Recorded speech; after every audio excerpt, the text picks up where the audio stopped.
தேவனுடைய பிள்ளைகளே, கர்த்தராகிய இயேசு கிறிஸ்து சொல்லுகிறார், வீணான பேச்சு எவன் பேசுறானோ எவ பேசுறானோ அந்த கூட்டத்துல இருக்காதீங்க கர்த்தருடைய பிள்ளைகளே.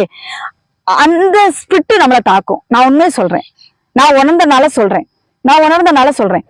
தேவனுடைய பக்தி விருத்திக்கு ஏதுவான வார்த்தைகள் பேசுகிற இடத்தில் உட்கார்ந்து நீங்கள் பேசி பாருங்களா, நீங்கள் ஆவிக்குரிய ஜீவத்தில் வளருவீர்கள், உங்கள் ஆத்துமா பலனடையும். மத்த மாதிரி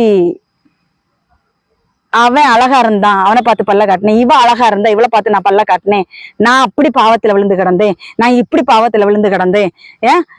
கர்த்தர் உன்னை ரசித்தாருல, கர்த்தர் உன்னை ரசித்ததுக்கு பிறகு பழைய பாவத்தை பத்தி நீ பேசக்கூடாது.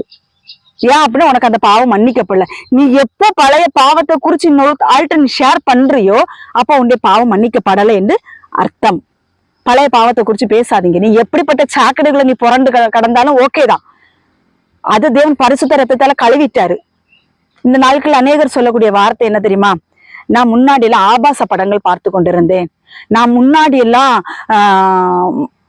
தவறான நடக்கையில இருந்தேன், நான் முன்னாடி இல்லைன்னா ஏன் பின்னானவைகளை மறந்து முன்னானவைகளை நாடி தேடு என்று கர்த்தர் சொல்லுவார். நீ பின்னானவைகளை பிடித்து கொண்டு வைத்துட்டு கொண்டு இருந்தனா நீ முன்னானவைகளை நான் தேடி எப்படி ஓடுவ? அந்த கருமத்தை விட்டு தொலைங்க. நான் அப்படி கிடந்தேன், நான் இந்த அப்படி பாவம் இப்படி பண்ண அவ அங்க போனேன் இங்க போனேன், எதுக்கு இந்த பாவத்தை சொல்லிட்டு இருக்கிறீங்க? அதைத்தான் இயேசு ரத்தத்தால் அவர் கழுவி உங்களை சுத்திகரிச்சு கண்மலையின் மேல் கொண்டு உங்களை நிறுத்தி வைத்திருக்கிறாரு இல்லையா? திருப்பியும் போய் அந்த சாக்கடை தோண்டி மனத்தி பாக்குறதுக்கு அது வேண்டாங்கிறேன் நான்.